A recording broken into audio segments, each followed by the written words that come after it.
This program may contain language or material that may be considered offensive.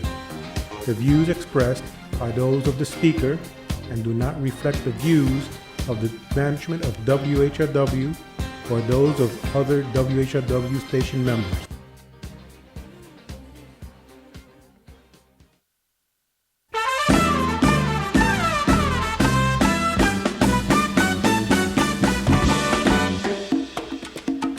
Hello and welcome back to America's #1 rated sports show on WHRW from 5:30 to 6 in Binghamton. I'm Cole Parenti as usual, and sitting alongside me is America's leader in most consecutive guest appearances on a radio show, Jeremy Fader. How you doing today, Cole? We got a beautiful day up here in wonderful Binghamton, Well, it was New beautiful. York. Now it's kind of gloomy. It's still very nice out, but overall, a very nice day. Very Yeah, but we're warm not a weather weather show, so get into the good stuff, Jeremy. All right, guys. So for today's episode, we got the NBA playoffs I coming said the up good soon. stuff, Jeremy. There's no Knicks, no NBA playoffs for me. Exactly. So that's why we're going to be talking about the NBA playoffs today. Something the Knicks fans definitely don't know of. How was the play-in? Playing was great. Great dub for the Nets last night. Two of the greatest players in the league. Play-in tournament. Great win for the Nets last night. Took care of business. Now we got the Celtics coming up on Sunday. Big series for the Nets. What's your outlook on them, Cole? Nets in 5.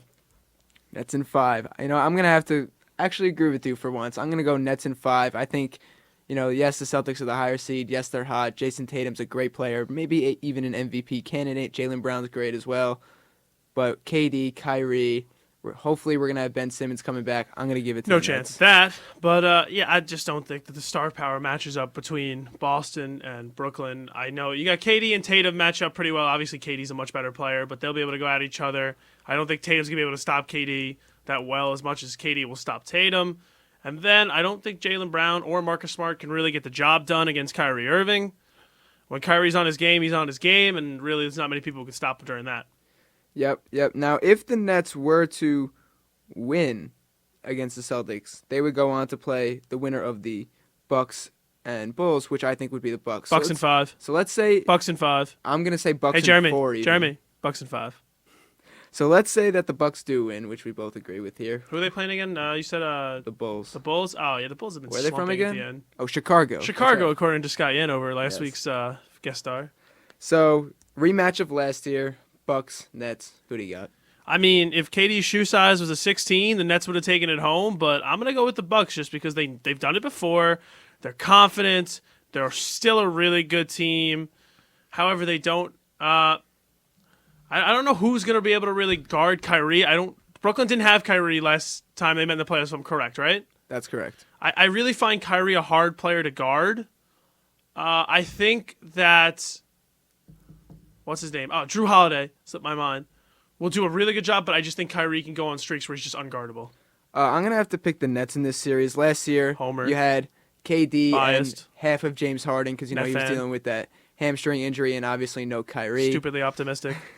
But we barely lost to them Bucks in last 5. year. It was, like you said, down to a shoe size, literally. So now we have KD fully healthy. Kyrie's there. Hopefully we got Ben Simmons, Yeah, you Seth keep hoping for Curry. Ben Simmons, buddy. Andre Drummond. I think we're a better team right now than we were when we played the Bucks last year. When So Ben I'm Simmons- gonna go with the Nets in 7.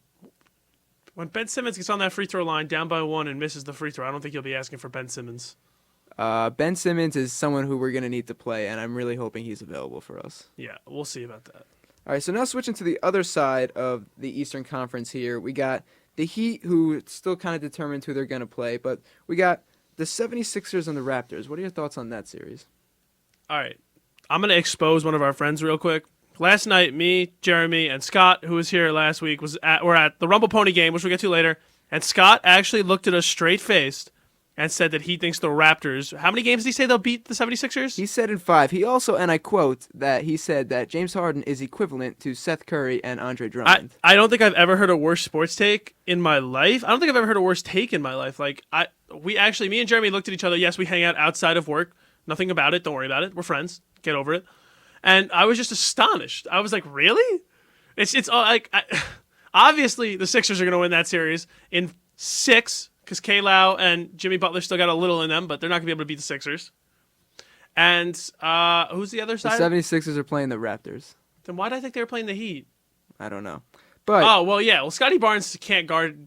Scotty Barnes and Spicy P won't be able to guard Joel Embiid. That's a non-starter. After that, you tell me Fred VanVleet's going to be able to guard James Harden? No I'm way. gonna say it's gonna be 76ers in 5. I'm gonna give the Raptors a game because Don't say because Matisse Thybulle won't play. in He's not that Toronto, important. 1, they're the home team, and 2, they are gonna be missing Matisse not- Thybulle. he's not that I just think important. they'll take one game. I just think they're going to take one. Just between both circumstances. Don't actually look me in the eyes and tell me Matisse Thybulle is a very important part of this Well, team. no, it's not. He's important, but he he's is no important. Tyrese Maxey, Joel Embiid. But I think just the combination of Harden. Matisse Thybulle and then just having the home court advantage anyway, I think they'll clutch up Yes, for one game. I think it'll help, but I don't think that will be the sole reason why it's 5 games. Now, what are your thoughts on the Heat, regardless of who they play, whether it be Cavs or Atlanta or Charlotte?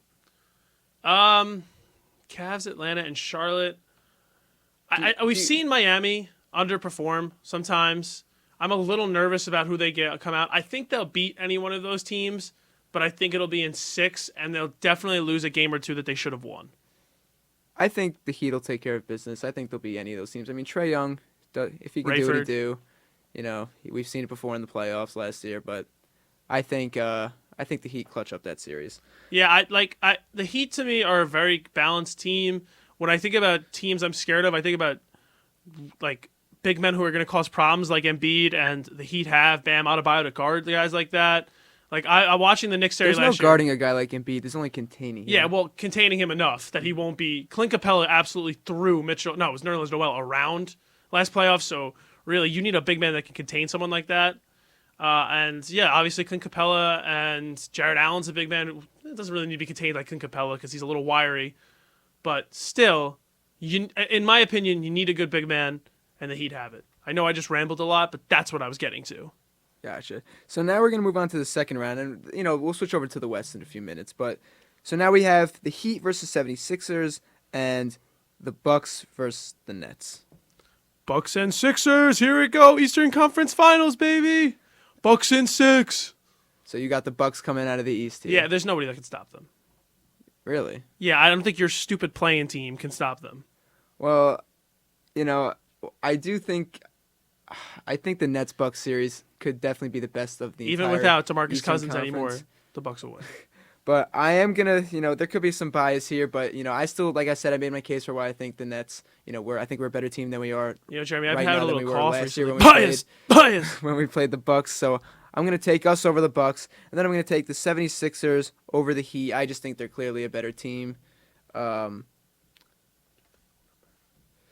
then I'm gonna have the 76ers beating the Nets in the Eastern Conference Finals. So what are your thoughts on the 76ers, coming out of the East here? I don't think they will. I'm telling you right now, I think it'll be the Bucks. I think we've seen the same act with the 76ers over and over again. Like, yep, this is the year. Nope, not this year. This is the year. Not this year. I think James Harden obviously makes them a better team than they were with Ben Simmons, but still, I think the bench is a little I want to remind callers that if you want to call in, our phone number here is 607-777-2137. 607-777-2137. Sorry, I forgot to do that at the beginning of the show. Back to what you were saying, Cole. I just think the 76ers is the best team in the East. Like you said, they got Joel Embiid, who's obviously MVP candidate, does what he does on both sides of on both ends of the court. Then you got James Harden, who, yes, everyone is kind of hating on him now. He's been a little less efficient than he normally is lately. And that's coming from but me. He's still a facilitator, triple-double threat every night, still a great shooter, even though he's been a little inconsistent. Yes, he has bad history in the playoffs, but I think he's just going to clutch up for them. I mean, he's a great player. I think he's going to do what he does. Then you got Tobias Harris, who's just a solid scorer to begin with, no more than that. And then Tyrese Maxey, who's a great compliment to James Harden. I just think they're an electric team. I think they're really good. I don't really think anyone's going to stop them. All right, let's hop over to the West so that we can get to some baseball in a few minutes. Sounds good, Cole. So, And getting into the lacrosse. West. Can't forget about that. Getting into the West, we got the Suns versus still to be determined. Suns in 4. Don't even care. Yeah, Next. I'm going to have to agree with you on that. I think the Suns are going to... Chris Paul, 36, Although still getting it done. It is interesting. All right, we have a caller real quick. Suns in 4, just like the dude said, so we can leave it at that. Caller, what's your name and where are you from? This is Andrew Tesla from Belmore. I wanted to ask you guys... Can you talk up a little bit, caller? We can't really hear you. What do Andrew Kessler. Kessler, what do you guys think about the Nuggets coming out of the West? Because and Kevin Durant is the best player in the league. I'll answer that question very simply. No Jamal with Jamal Murray couldn't make it out of the West.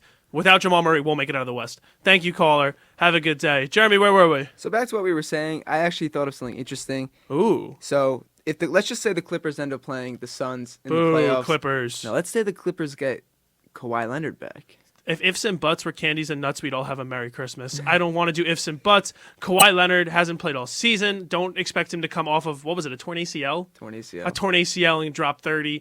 If anything, he'll come back and play about 20 minutes, drop 15, and still they'll lose to the Suns in 4. Thank you. Next. Okay, so then after that we got Mavs, Jazz. Mavs right now. Jazz in Luka- 5 without Luka. Luka is hurt, and Screw without that, Luka, Jazz in 4. that team is atrocious. So Dinwiddie cannot carry a team. I'm gonna say that the Jazz are gonna take that pretty easily. Jazz if, in 4. if there's no Luka.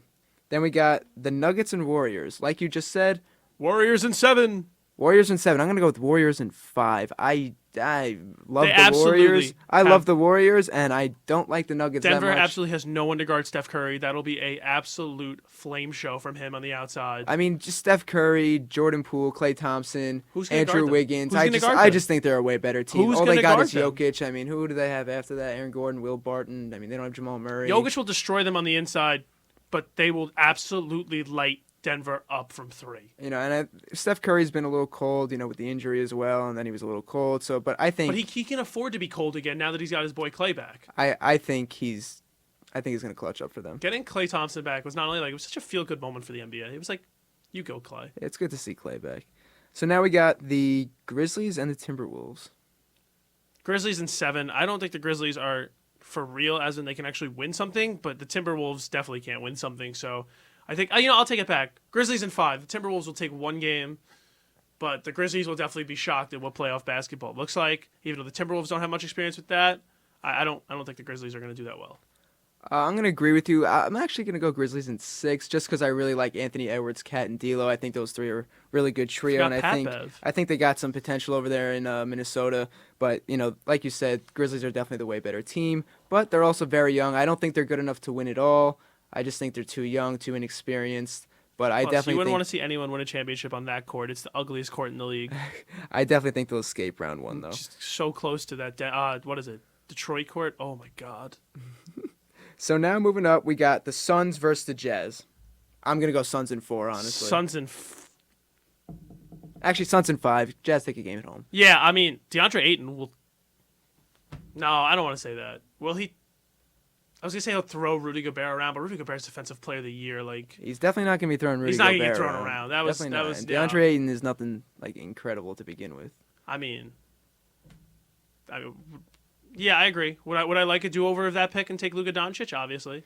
Oh well, yeah, 100%. I mean, you taking a center who can't really shoot it all with the first pick over a top Could you like 10 imagine player in Luka the and league. Devin Booker on the same team? That would be insane. I feel like Devin Booker like goes a little like forgotten about because every time I think of the Suns now, I just think of Chris Paul being 36 and still carrying. Devin Booker is a stud.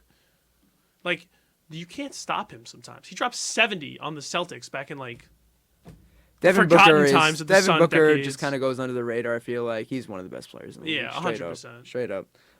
So now we he's got definitely the best player on the All Kardashian team. the Warriors and the Grizzlies. This Warriors is in interesting. 6, not even Warriors in 5. This is an interesting matchup. I'm going to go with the Warriors in 7. I think, like I said, Grizzlies, they're a gritty team. They're a really talented team. You know, you got John Morant, who's leading think- that pack, Desmond Bain, who's an elite three-point shooter, and Jaren Jackson, who's just an all-around, you know. I think Ja will good go stretch forward, around but Steph a lot, and I think he'll go to the hoop more. But I still think Steph will shoot the lights out I of the think ball. it'll be really competitive series. You know, they've been close in the standings for the entire season, but I think, you know, Warriors, they had the experience. And I think the problem with They the got, Grizzlies I think, will the be, best player in between those two teams. I think they clutch it up in I 7. think the problem with the Grizzlies will be that once they finally figure out how to stop Steph, they won't have an answer for Clay. And, you know, you're kind of forgetting about Jordan Poole. Jordan Poole is a really good shot creator, and he's been really good for them this year. Yeah, 100%. Definitely could win Most Improved Player. I think he will. He's up there. RJ Barrett's up there. He's been amazing. Also, Yeah, but RJ Barrett Desmond doesn't get Bane's the up recognition there. he deserves. RJ Barrett somehow got passed on for the 25 under 25. Like it was ridiculous. They put Zion at 6, and Zion's played like 6 games. But whatever. Angry Nick fan. Who cares? What do you got for me next? So now we got. So you said the Warriors would win. Oh, Warriors at 5, 6, So- whatever. Warriors. So now we got the Warriors and the Suns, Western Conference Finals. Suns in 6. We're gonna have a repeat performance of last year's final. I'm gonna go with Warriors in 7, another 7-game series, another hard-fought series. But I think that I'm really like the Warriors. They've been good for years. Bro, how could you do that to Chris Paul? Like, look him dead in the eyes and tell him he's not gonna win a championship this year. Chris Paul, you're not gonna win a championship this year. No, don't say that. And I'm gonna go with the 76ers winning the title over the Golden State Warriors. Yeah, I'm gonna take the Trade Suns pays taking off. it They over get the rid of Ben Bucks. Simmons. Philly fans are happy for once, even though they're always cranky. Phillies get No, their they chip. they forgave Alec Boehm yesterday, I know. which was ridiculous. He said whatever. That's a first. But speaking of Alec Boehm, let's switch over to baseball, Cole. Da-na-na-na. So how do you feel about the Mets' start to the season so far? Are you happy, sad? They should be What's your undefeated. thoughts? The bullpen is still bad. Let's be real. The Mets are going to Met, obviously. The hitting is there. They've looked good, the offense. I'm not satisfied with the bullpen. Sean Reed Foley. Now I looked know you rocky weren't a today. fan of the Mark Canha signing, but No, and neither was I. But he's been and I very thought I good was so wrong far. that he was actually good, but he's been terrible against the Phillies, so it's nice to see that I was right. In re-signing Conforto, we trust, but actually, let's not even do that. The prospects for the Mets right now are studs. You and I were at the Rumble Ponies last night. We saw firsthand, like literally double-A equivalent of Murderers Row. Those 3 were just ridiculous. And the 3 I'm talking about are catcher Francisco Alvarez, third baseman Brett Beatty, and shortstop Ronnie Mauricio.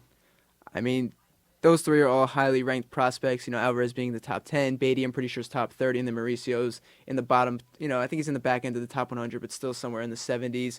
So Yeah, you the can Mets, cut out Mauricio. Just Beatty and Alvarez are like the guys. you know, but like Mauricio is very underrated. I feel like in the Mets farm system because, and not like rankings Yeah, sure, wise, whatever. We're gonna have a shortstop. not rankings wise, but just he has the tools. He's 6'4", switch hitting shortstop with an incredible amount of power. I mean, we saw him hit an opposite field home run yesterday, and he does it from both sides too, which is really impressive. He went Now, deep. yes, he's a little raw. Yes, he swings at a lot of pitches, Got Ahmed but, Rosario disease. but he's very young, and I think if the Mets continue to develop him well, he could be a really, really good player, or maybe even put in a really good trade package for a stud. Yeah, I think that's going to be the most likely outcome. Will be a nice trade package at the deadline. The Mets minor leagues really turned in a good performance last night. Beatty was 3 for 4 with 2 doubles and a single. Alvarez was 2 for 4 with a single and a home run because Alvarez didn't run out of the box in the first inning. He should have had an easy double, but he was watching the ball. Ronnie Mauricio turned in 2 for 4 with a double and a home run. Luke Ritter went deep, a non-rated Mets prospect. Number 30, Antoine Duplantis went deep. However, number 22, Jake Mangum took an 0 for 4. So I think We love Jake Mangum. we love Jake Mangum on this radio podcast. He's a good-looking dude. We're not a podcast. What? What? You're not going to mention about his baseball things. He's a good-looking dude. That's why you like him. He's a good-looking dude. I'm not denying it. I'm just saying that's what you want to like highlight. Not like, oh, he's really fast or he hits high for average. Nah, he's a good-looking dude. Yeah, no, his best trait is his looks. I don't think baseball's gonna work out for him, but he's a good-looking dude. Hey, he could be a nice 4th outfielder. Nah, I can't. Who am I kidding? I mean, we already have we didn't even talk about Vientos is in the system. I mean, where's Vientos gonna play? Because Beatty's your third field. baseman. Beatty's gonna be your third baseman. So where's Vientos gonna Peace, play? Mark Kenna. Peace, Mark Canha. So, but you realize Vientos could very easily be up this year. Peace, Mark Kenna. I don't care, Mark. Well, that would make zero enjoy sense. the G League of Baseball. Now I wherever know that you is. would rather do that, but obviously the Mets organization will not do that because they just paid Mark Canha and signed him to a multi-year deal. So obviously that's not gonna happen. I hope Big League Foodie likes Big League traveling over to the KBO. Do you think you could see some type of trade maybe midseason with Mauricio and then one of like maybe J.D. Davis, Dom Smith, something like that to give Vientos a spot, maybe at DH or in left field, or like what are I your thoughts actually here? think that it would probably be Vientos in the deal rather than the other two. I think that they'd rather have the unproven prospect. Dom Smith is not off to a hot start. J.D. Davis is not highly regarded around the league. I think it would probably be those two. And if you put those two together, I mean, a could probably package get a of good pitcher. Vientos and Mauricio. I mean, you're gonna get a good player. You'll get a good those player. Those are two good prospects. The question it'll is, depend would it what's be worth it? available. Would it be worth it? Because the Mets, they've traded a lot of top prospects in the last JT few years, Ginn, Jared and that Kelenic, has Justin not Dunn. ended. That had not. It's not ended well for them. No, I I mean, like you said, Jared like to see Kelenic them getting not traded do for it. Robinson Cano. Recently, Pete Crow Armstrong getting Pete traded Crow for Armstrong, half a Anthony season of Kay, Javi Baez. Simeon Woods Richardson. We've seen a lot of our. It literally looks like the Mets talk about this dude like, oh, here comes a stud. Bye. See you later. Thanks for the 35-year-old loser we just traded you for. I mean, that definitely Thanks seems for to Trevor be Williams, a Pete. recurring theme. But I could tell you this: you're gonna keep Beatty. You're gonna keep Alvarez. Yeah, I see Beatty That's as being the next David Wright, to be honest. Beatty's the next David Wright. Wow, that's interesting. I mean, Except hopefully without the injuries, because well, yeah. I mean, if he yeah. rakes like this, like high 200 average, 20 home runs at least, I think. I think that he'll be the next David Wright without the leadership. Because I think the next captain of this team is their starting first baseman. Pete Alonso. It's definitely Petey. Yeah, he's already He's so a fun fan favorite. Like I always talk about this. Like he's so fun to watch. Like he literally plays the game like a little leaguer. Like he gets happy, he gets sad, he gets angry. He's just fun to watch. I love Pete. Going back to Beatty though, I think he has the highest ceiling out of all your prospects. 100%. Yes, I know Alvarez is the highest ranked I one, think he'll but be the best of the three. just being a catcher in general, it's a weaker position in general. He's built like a meatball, so I mean, I he's want- not that's athletic actually at what I all. wanna But touch on. he can hit. I could see him hitting 25 home runs in the MLB. Like I think he's definitely going to be your starting catcher, but I think Beatty has some real potential to be an elite. I want to touch third on that. When he baseman. gets to the MLB, what happens if the MLB tells him to slim down? Then his power might go away. I'm very nervous about Francisco Alvarez's body. Well, I mean, as a defender, I would be worried because he's not going to be a good MLB defender. I can tell you that now. Like, just look at the way he's built. Obviously, MLB pitching and runners on base, like, it's completely different than the minors. But, if he keeps that weight and all that mass, he's still going to have a lot of power. He's still Could a you talented imagine, hitter like- in general. So, I mean, hopefully for you guys, he doesn't turn into Gary Sanchez. But, Yeah, I that's mean, what I I'm was- kind of could you imagine- seeing a similar resemblance here Could you to imagine if what Scherzer Gary started Sanchez yelling was. at him like, "Oh, Francisco, make that grab! What are you doing? Get down and block that ball!" Scherzer just scares me. Like when they were talking about him today, they It's said the that he was- eyes. The eyes scare me. No. They were talking about him doing a bullpen session during spring training, and he was like literally screaming at himself, screaming at James McCann.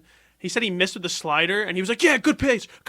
Doesn't matter you missed. It was a good miss." Like I would not want to be in a room with that dude. Like Jake seems so quiet and so easy to talk to. Bassett seems cool to talk to. Scherzer seems like he's like just all pedal, no metal. He's a crazy competitor. What can I say? Yeah, but like I don't want to deal with that. So right now the Mets are 5-2.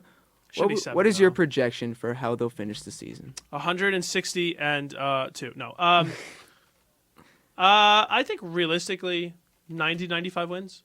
I think that division is still kind of tough, even though the Mets the Mets starting pitching has made the Phillies offense and the national offense look silly. But we always knew that the Mets bullpen was going to be a big question mark. It's been a big question mark for years. Yeah, I already. mean Trevor May shouldn't be your like third best option. That's I mean, actually you lost making Aaron Edwin Loop, Diaz who was your first best round. reliever last year, and then you didn't really do much to replace him. You traded Miguel Castro for Joely Rodriguez, which I mean, okay, you get another lefty in the pen, Yeah, but besides that, I even it's- like it- Chase and it- Shreve better than Joely Rodriguez. it's to be still honest. pretty mediocre. I like watching Ottavino throw frisbees, even though he looked a little rocky today.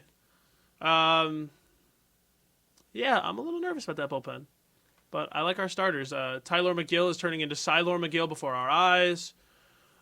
David Peterson, I'd rather see him start than Carrasco or Walker from the get-go. I think that he's better than them. I think David Peterson had his growth stunted a little bit by the COVID year when he had to skip AAA and came straight up and pitched for them. I think that he doesn't get a fair shot.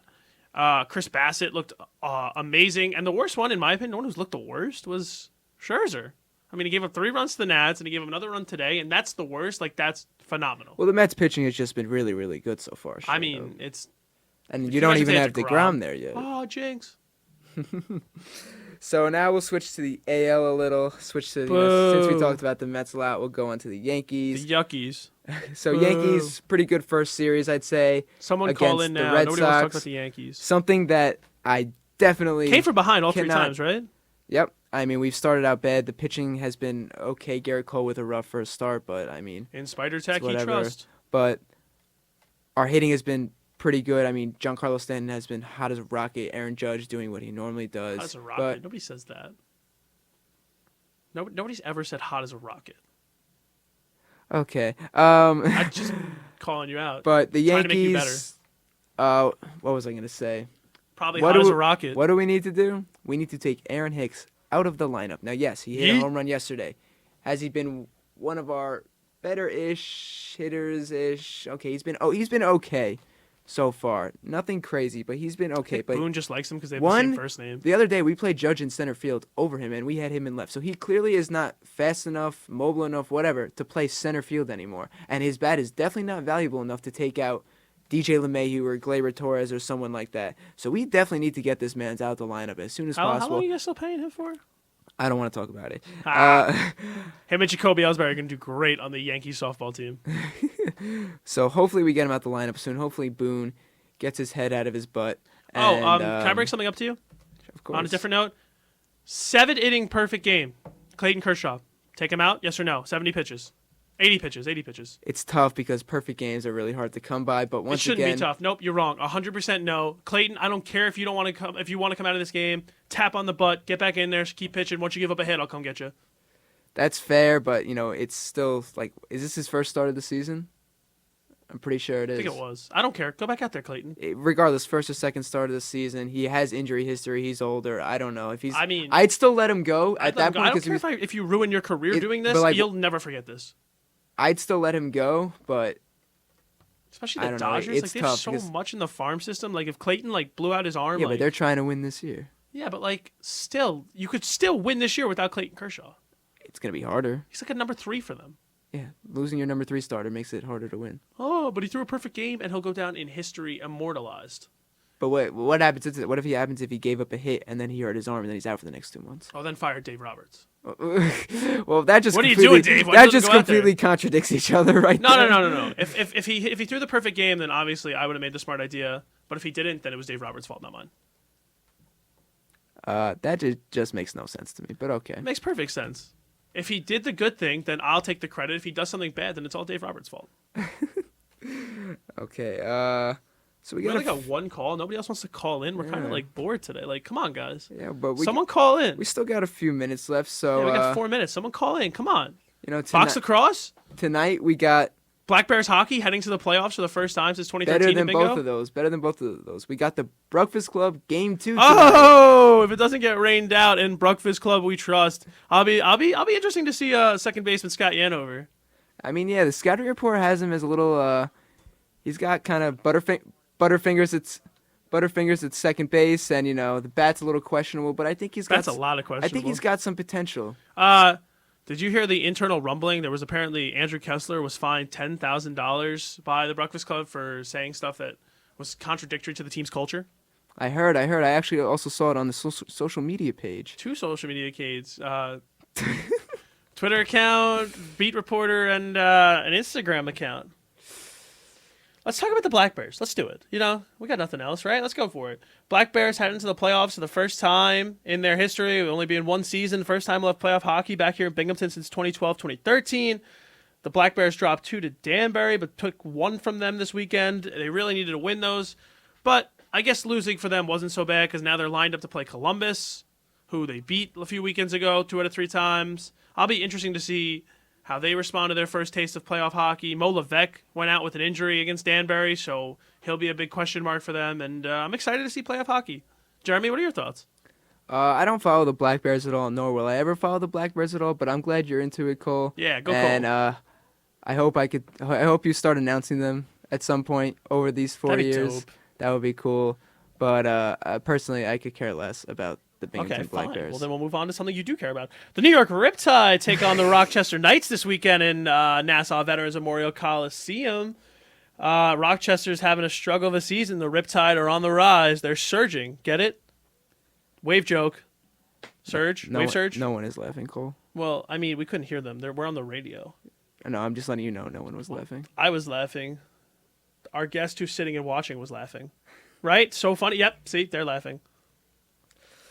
Okay, I think that's all we got for this week, folks. Well, I could tell more jokes for the next 2 minutes. Thank you for tuning in, and I hope everyone has a lovely Wednesday night. I'm Cole Parenti, and for my guest star, Jeremy Fader, thanks for listening.